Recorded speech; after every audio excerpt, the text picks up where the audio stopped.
Welcome, viewer. Before we begin, take a breath, because this is not the kind of war story you're used to. Not a story of generals or grand strategies or flags planted in victory. No, this story is smaller, quieter, but in many ways, infinitely more powerful. It's about a young woman who stood in the center of the deadliest conflict in human history, not with a rifle, not with armor, but with her hands. Hands that stitched torn flesh, hands that steadied trembling boys, hands that refused to let death take what life had not finished. Her name was Margaret Ellis, just 22 years old, a nurse, a daughter, a girl from Kansas who had never seen the ocean, never heard artillery fire, never imagined that one day she would stand ankle-deep in blood and save the lives of 302 American soldiers. But before we enter the storm of Normandy, we must understand the quiet world she lived in before the war stole her breath. Because heroes are not born in explosions, they are shaped in silence. To understand the hero she became, we must return to the beginning, to a small house surrounded by wheat, where the world was soft and life moved gently. Kansas in the 1930s was a world built from sunlight and dust. Every morning, the first rays slipped quietly over endless fields of wheat, turning them into golden oceans that rippled under the breath of the prairie wind. This was Margaret's world.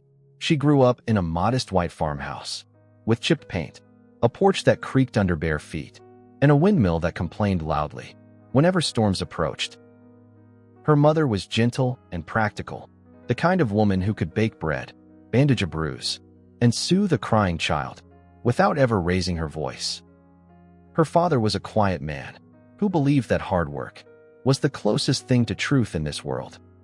And Margaret was a strange mixture of both.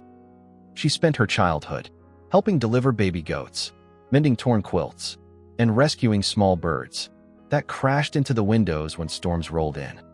She had that instinct to help, to save, to hold life gently. Neighbors often said, "That Ellis girl, she feels too much. She's got a heart too soft for a world like this." But if anyone had looked deeper, they would have seen something else, a quiet resilience, like a candle flame that refuses to go out, even when the wind howls.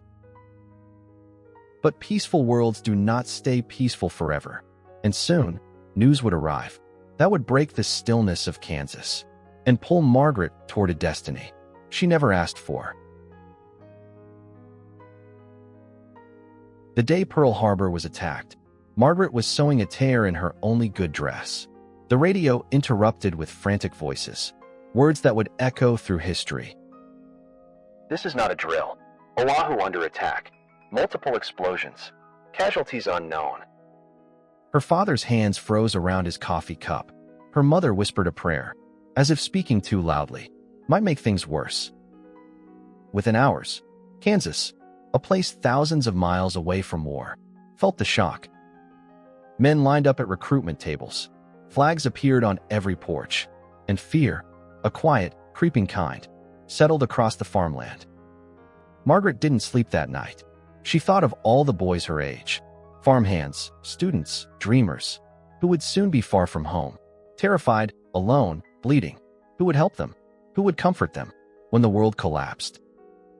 At dawn, she walked into the kitchen and said softly, "Mama, I'm joining the Army Nurse Corps." Her mother cried. Her father protested, saying the front was no place for a girl like her. But Margaret's voice, soft, controlled, unshakable, cut through the room. "If I don't go, who will save them?" That was the day her life belonged no longer to Kansas, but to history. And so, she boarded a train that would take her from fields of gold to barracks of steel.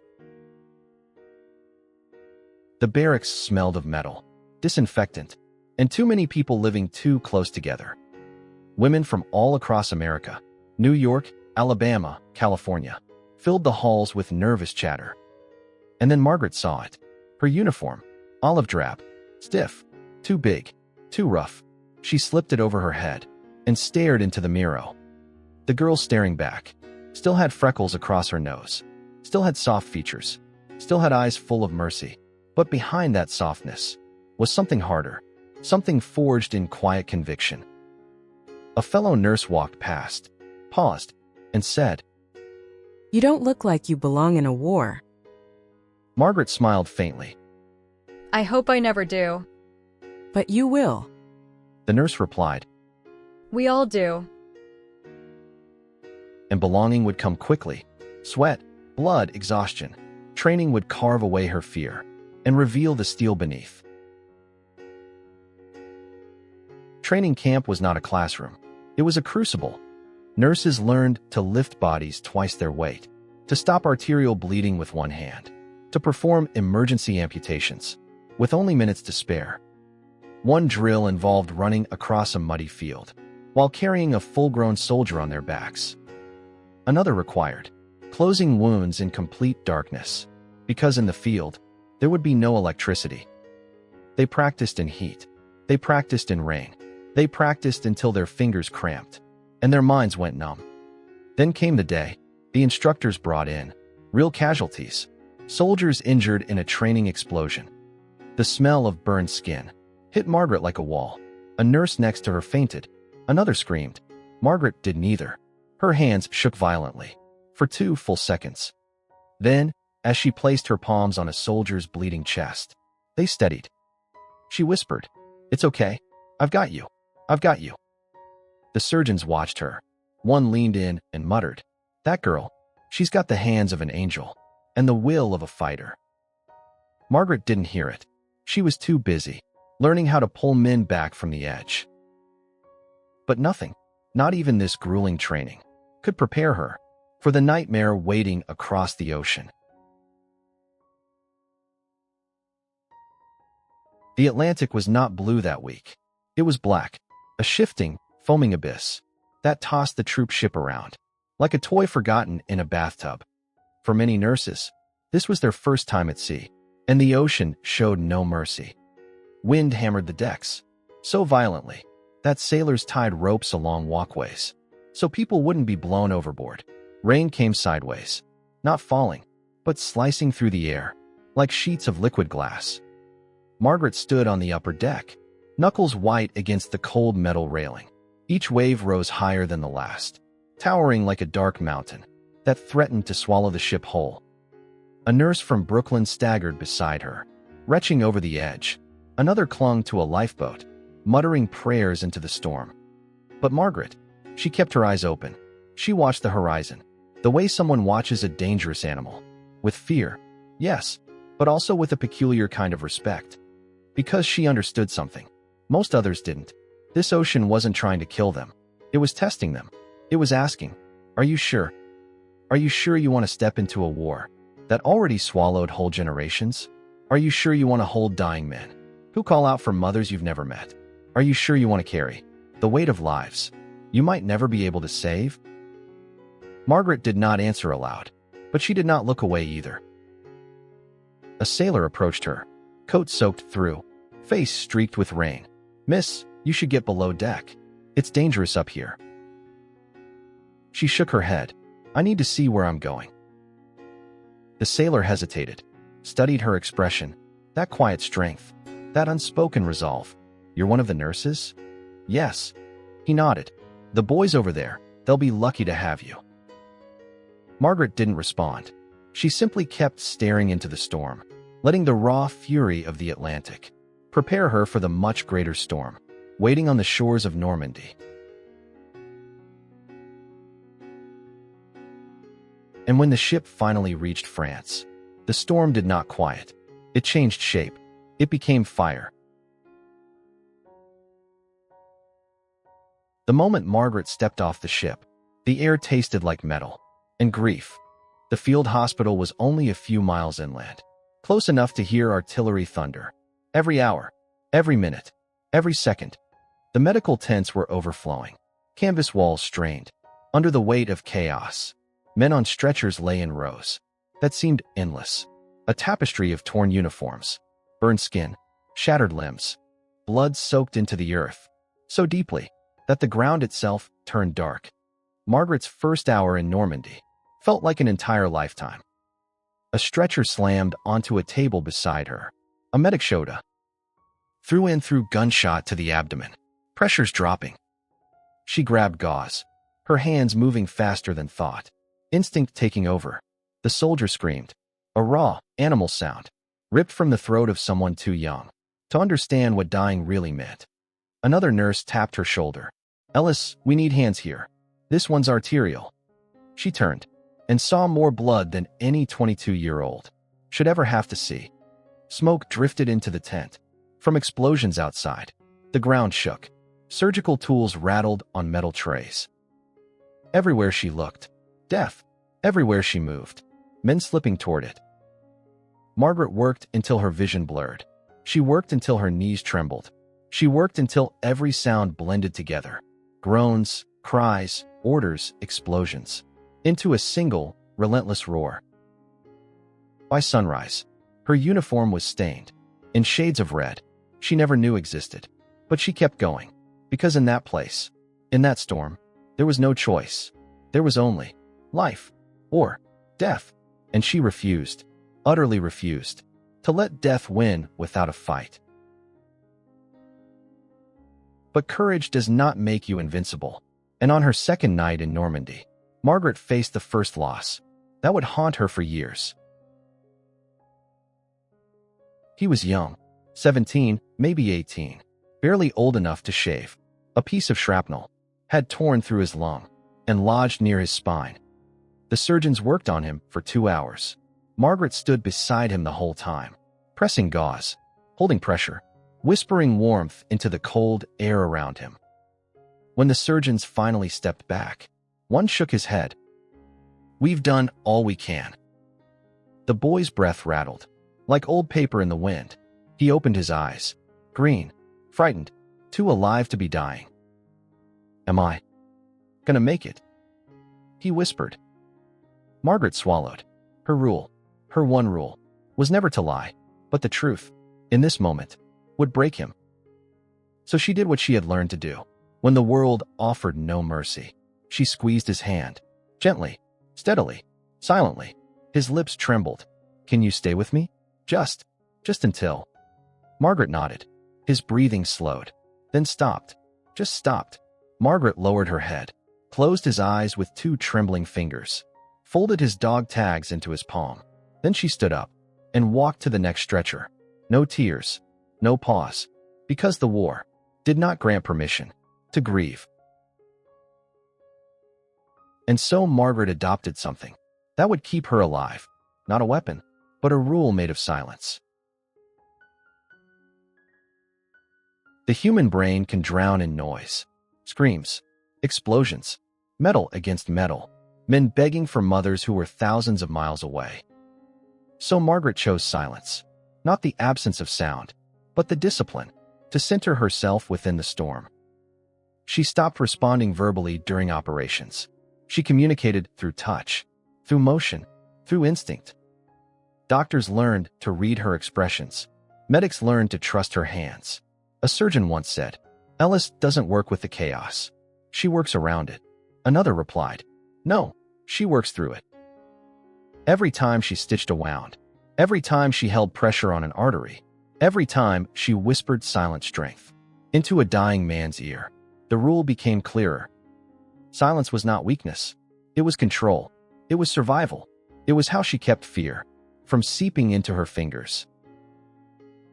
But silence, real silence, cannot hold forever, not when a boy arrives, who reminds you of home. They brought him in at dusk, his stretcher bumping over mud, his breathing wet and desperate. Charlie, 18, blonde hair matted with sweat, freckles faintly dusting his cheeks, a lung wound bubbling red. Margaret saw him and felt the world jolt. He didn't look like a soldier. He looked like someone who should have been working in a Kansas diner or chasing fireflies behind a barn. He grabbed her wrist with terrifying weakness and whispered, "Please, don't let me die." Margaret felt something inside her collapse and rebuild in the same breath. Her voice, usually silent, escaped her without permission. "You're not going anywhere. Not tonight." Charlie tried to smile, failed. Coughed blood. The surgeon barked, "We need to open the chest, now." Margaret slid into place. Without hesitation, if fear existed, she buried it beneath duty. As she pressed gauze to Charlie's wound, their eyes locked, his wide and terrified, hers steady and quietly brave. It was in that moment she made a vow she never spoke, but carried deep in her bones. Not him, not this one. I will not lose him. But the battle for Charlie's life was only beginning.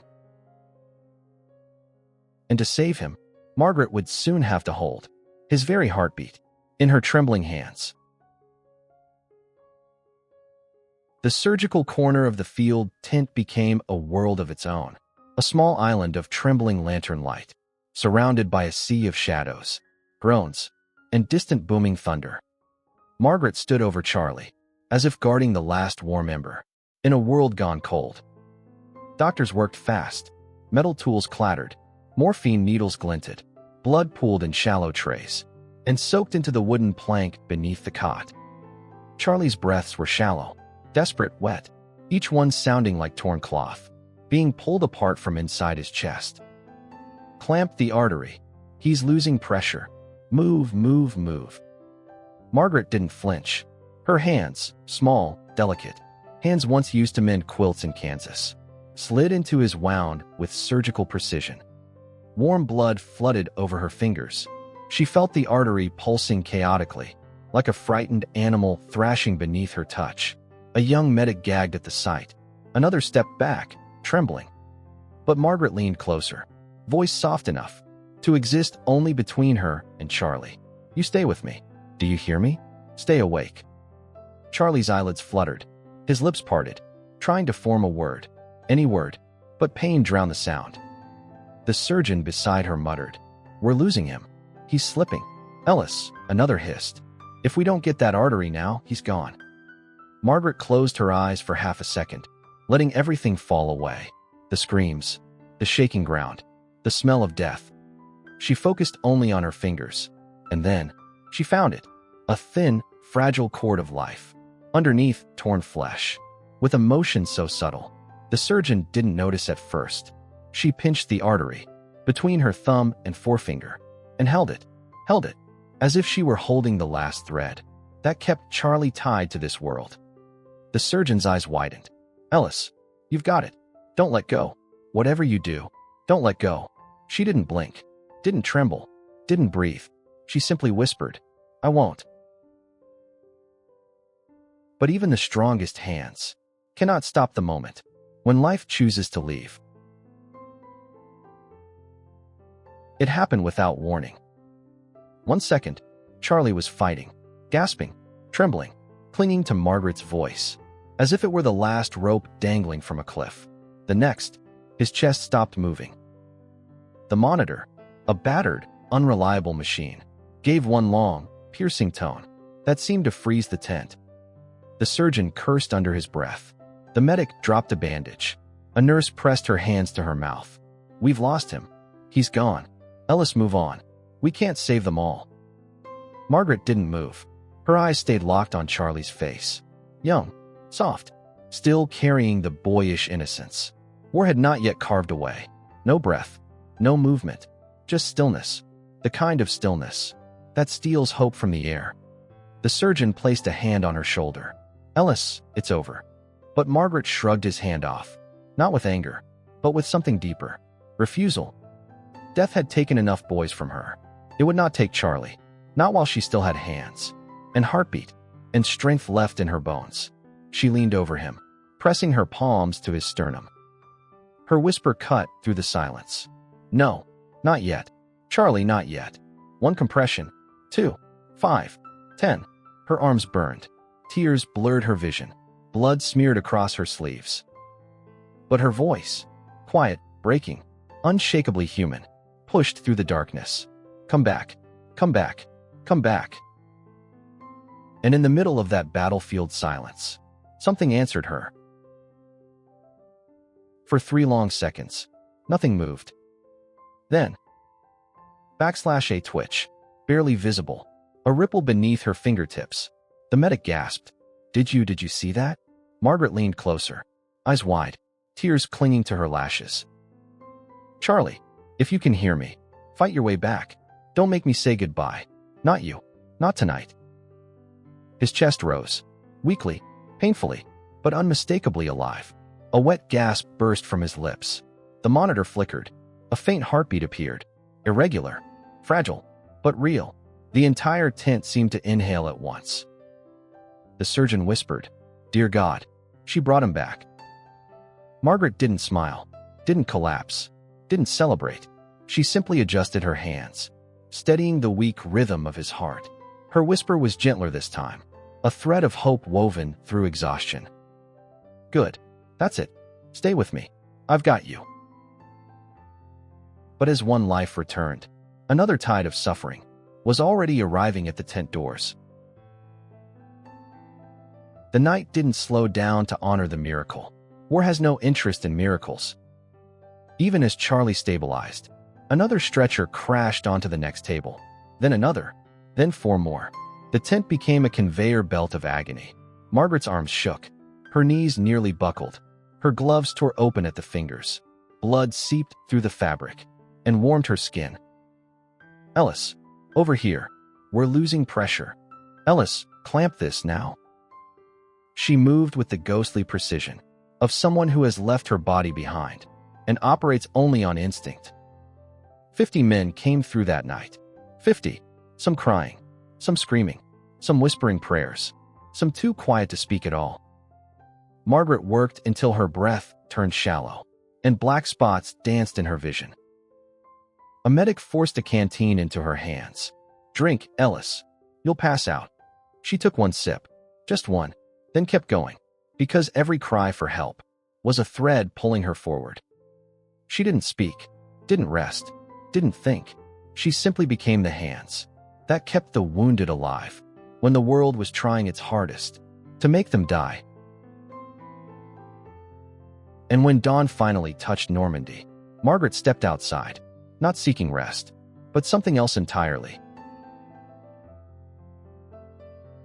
The first light of morning spilled over the fields like a quiet blessing.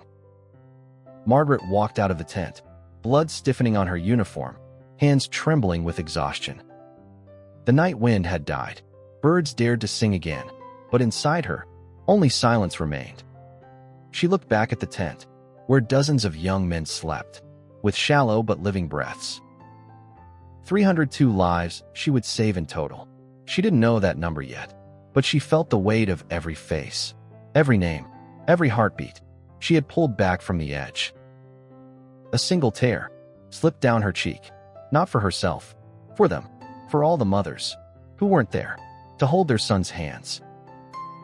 Margaret clenched the fabric of her sleeve, the red cross smeared with dried blood, and whispered to the morning air, "If their mothers cannot be here, then I will be." It wasn't a vow shouted in triumph. It was quiet, soft, but stronger than steel. And soon that vow would face the greatest test of all, a night when the sky itself would try to kill them.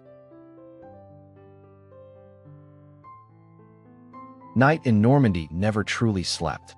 But that night, that one night, it didn't merely stay awake. It screamed.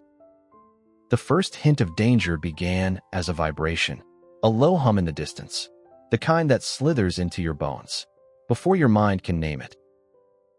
Margaret froze, not from fear, but from recognition. A sound she had only heard in training films now swelled across the sky.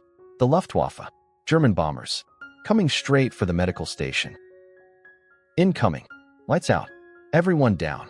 Medics sprinted through the tent.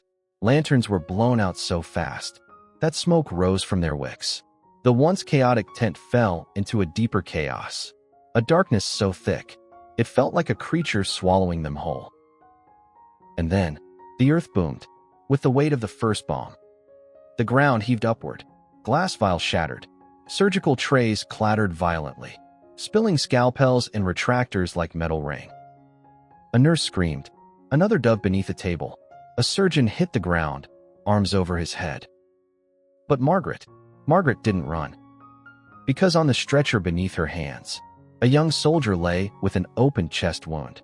and an artery she had been compressing for the last 10 minutes. If she let go, even for a second, his life would leak out and disappear into the dirt. A medic yelled at her through the darkness. "Ellis, get down. You'll be killed." Another explosion tore through the air. The tent poles groaned. Fabric ripped. A lantern fell and burst, sending sparks across the ground. Margaret bent forward, shielding the soldier's body with her own. Her whisper was steady even as her voice shook. "I'm not leaving you. You're not dying tonight."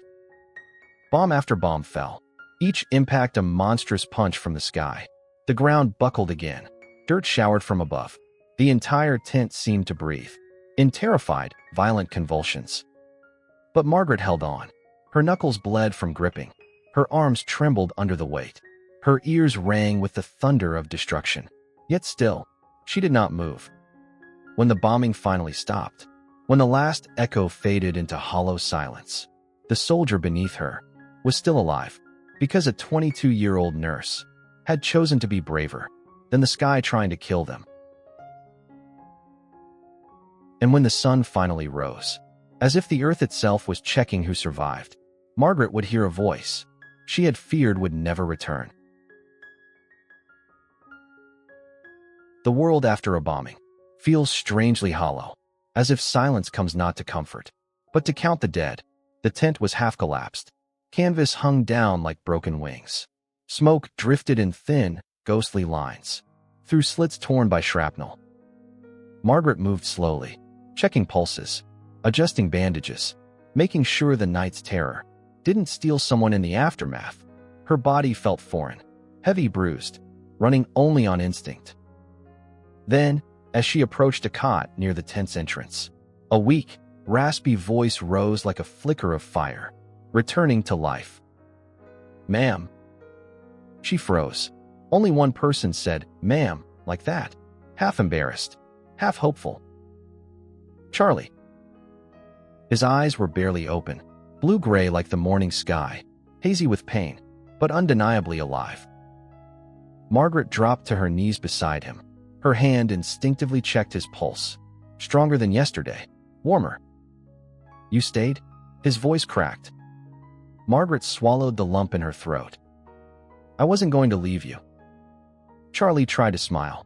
It broke halfway into a grimace of pain, but the intention was bright enough to warm the coldest day. "I heard your voice," he whispered. "When everything went dark, I thought maybe that's what heaven sounded like." Margaret closed her eyes, relief flooding through her. With such force, she nearly lost her balance. For the first time in days, she allowed herself a small, trembling smile. He was alive, and that meant her fight had been worth it. Charlie's survival was a spark in the darkness. But war demands more than sparks. It demands endurance. And Margaret still had hundreds of lives left to touch. With the bombing behind them, and reinforcements beginning to arrive, the field hospital regained a fragile rhythm. Not calm. War never offers calm, but something like controlled chaos. And through all of it, Margaret worked. Sunrise to sunset. Sunset to sunrise. Her hands wrapped wounds, until her fingertips cracked. Her voice soothed men, until it faded to a thin whisper. Her eyes studied charts, veins, stitches, pulse rhythms, until they burned from exhaustion. A surgeon once said, "If we could clone Ellis, this war would end twice as fast, because half as many soldiers would die." Another medic responded, "She's not human. She's something else." But Margaret didn't care about praise. She cared about lives. She saved farm boys, teachers, miners, bakery clerks. She saved a soldier who stuttered, one who refused morphine because he was scared of needles, one who begged her to write a letter to his mother. She saved them all. By the end of the Normandy push, the doctors tallied the numbers. For their reports, Ellis treated 302 critical cases. A surgeon murmured, disbelief heavy in his voice. And she lost almost none. A medic whispered, 302? That can't be right. But it was. Every one of those 302 men would go on to live lives that were never meant to exist without her. But even miracles have shadows. and as the fighting moved inland, Margaret walked straight into the ruins left behind. The war crept inland like a poisonous fog, leaving behind towns that no longer remembered. They were once filled with life. Margaret walked through what remained, or what the war had decided to leave behind. Houses with walls blown apart, like cracked eggshells, children's toys buried in the dirt, a bicycle twisted into a shape, no longer recognizable. Smoke rose from chimneys that had no homes beneath them. Civilians wandered in shocked silence, eyes hollow, clothes torn, faces smeared with soot. A French mother clutching two children approached Margaret, hands shaking. Margaret handed her a canteen and knelt to check the children's pulses. The mother grabbed her wrist, desperate, trembling, and through broken English whispered, "You are the only light in all this darkness." Margaret wanted to speak, wanted to say she wasn't light, just a tired young woman, doing her best to hold the world together, with hands that were starting to ache. But instead, she simply nodded and kept walking. She helped an elderly man find his missing granddaughter. She cleaned a wound on a farmer's arm. With strips of her own undershirt, she carried a limping boy across rubble. Because his legs couldn't take another step, the ruins swallowed her footsteps, but not her resolve. But there was one moment in those days that stayed carved forever in her memory. A letter, written by a boy she refused to let die. Before Charlie was evacuated back to England, to fully recover, he asked Margaret for a pencil. His hand shook as he wrote, not from pain, though he had plenty, but from the weight of what he wanted to say. It took him nearly an hour to finish a single page. When he folded it and pressed it into her palm, he said, "Don't read it until I'm gone." Margaret nodded, too tired and too emotional to trust her voice. Hours later, she stood in the doorway of the tent as they lifted Charlie onto an ambulance truck. He looked back at her through the dusty rear window, a look full of gratitude, fear, hope, and a lifetime he now had the chance to live. The truck drove away. The sound of its engine grew smaller, and then faded. Margaret opened the letter.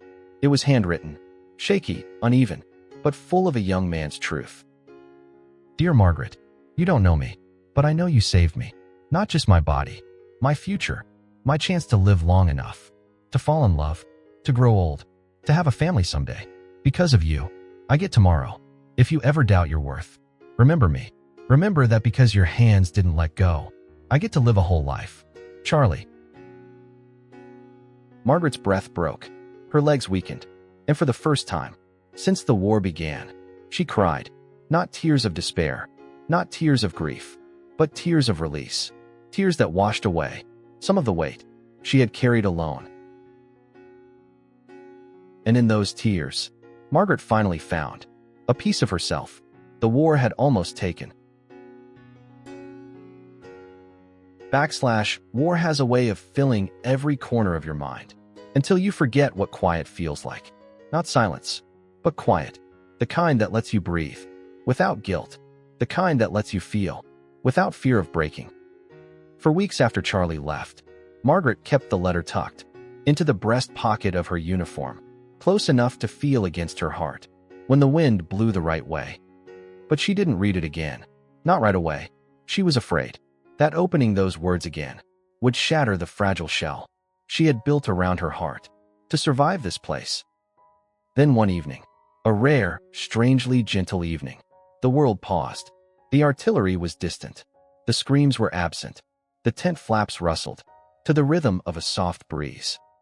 Margaret walked past the last row of cots and stepped into the quiet outside.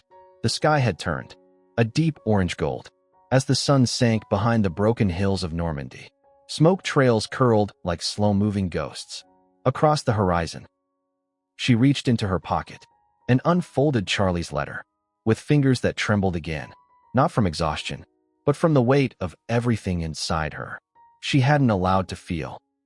She read it again, slowly, word by word, letting each sentence seep into her bones, like warmth returning to frozen skin. Her breath caught, her throat tightened, and this time, she didn't fight it. A sob escaped her. Small, sharp, involuntary. She sank to her knees in the grass. Her hands shook. Her shoulders trembled. The dam she'd built for months, the one made of discipline, silence, and duty, finally cracked. Tears streamed down her cheeks, with a force she couldn't control. Not tears of weakness, tears of release, of humanity she'd been forced to bury, of all the pain, all the fear, all the grief, all the faces of soldiers she held, as life slipped away. And yet, as she cried, she felt lighter. A voice behind her whispered, "Ellis, you okay?" None of the nurses had ever seen her break. Not once. Margaret wiped her eyes, with blood-stained knuckles, and whispered back, "I didn't break. I bent, and that's how I survived."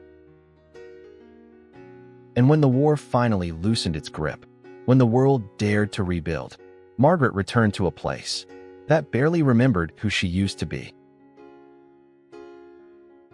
Coming home after a war does not feel like stepping back into life. It feels like stepping into a memory that everyone else still lives inside, except you.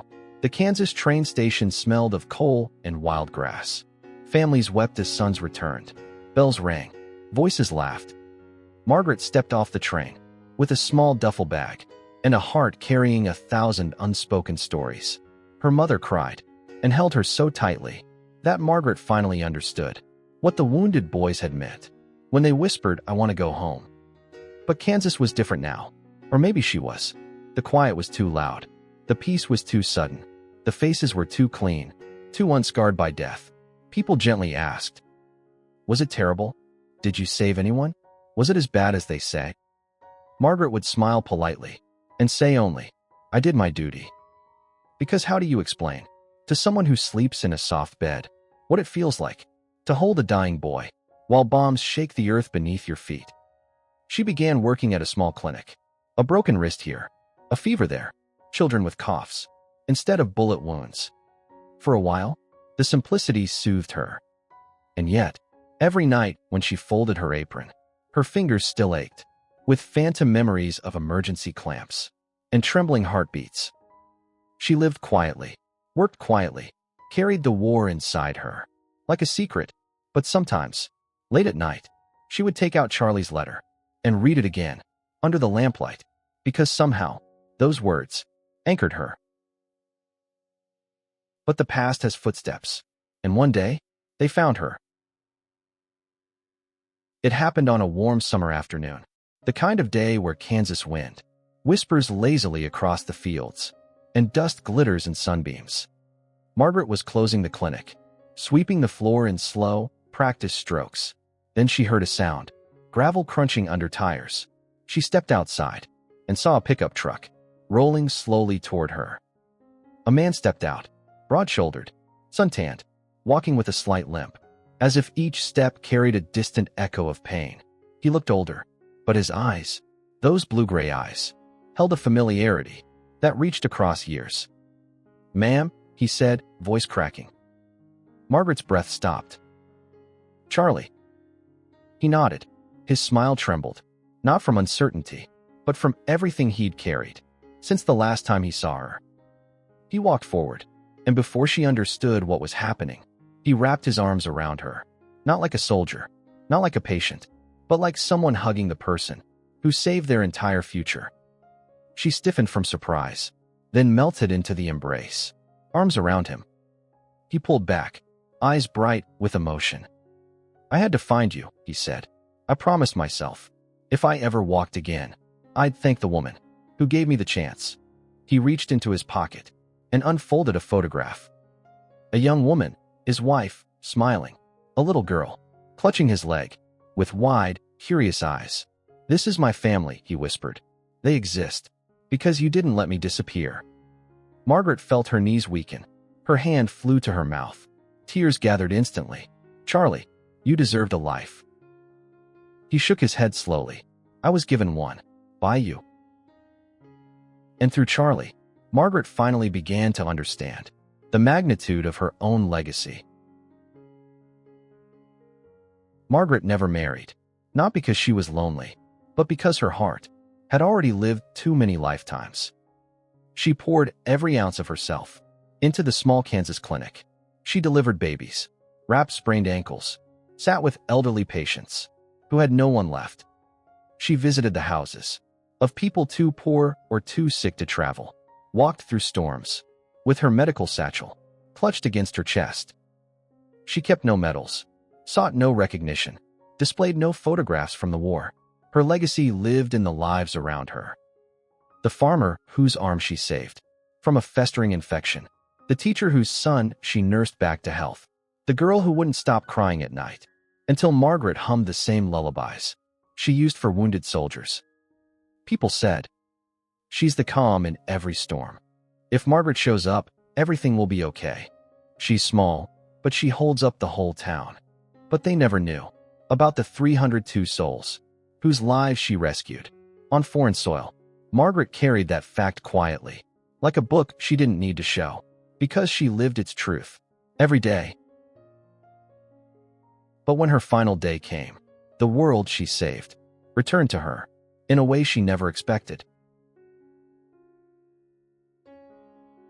Margaret Ellis died at the age of 68, in her sleep, peacefully, without drama, without suffering, just quietly, exactly the way she lived. The town prepared a small funeral, a modest service, for a modest woman. A few neighbors arrived, a pastor who barely knew her, some families she had helped. Nothing grand, just honest grief. But as the service began, the pastor paused. Then everyone heard it. Engines, dozens of them, old trucks, military jeeps, cars with worn tires, rolling down the dirt road. They parked in a long line, stretching all the way back to the old mill. And then men stepped out, 27 of them, all wearing faded army dress uniforms that had clearly been kept in the back of closets for decades. Some walked with canes, some limped heavily, some had medals pinned to their chests, some had empty sleeves where arms once were, but they all stood in formation at the entrance of the cemetery. When Margaret's casket, simple pine, covered in white flowers, was carried past, every one of them saluted. Their hands shook, their chins quivered, but their salutes were sharp as the day they enlisted. Charlie, now gray around the temples, stepped forward silently. He placed a single white rose on the casket and whispered, just loud enough for the wind to carry, "Thank you for the life you gave me." And for the first time since Normandy, silence wasn't Margaret's burden. It was her legacy, a silence filled with gratitude, with memories, with the living proof that one quiet woman changed the world more than anyone ever knew. If this story touched you, if it made you feel the quiet courage of a woman history almost forgot, remember, heroes don't always carry rifles. Sometimes they carry hope. Subscribe for more untold stories that deserve to be remembered.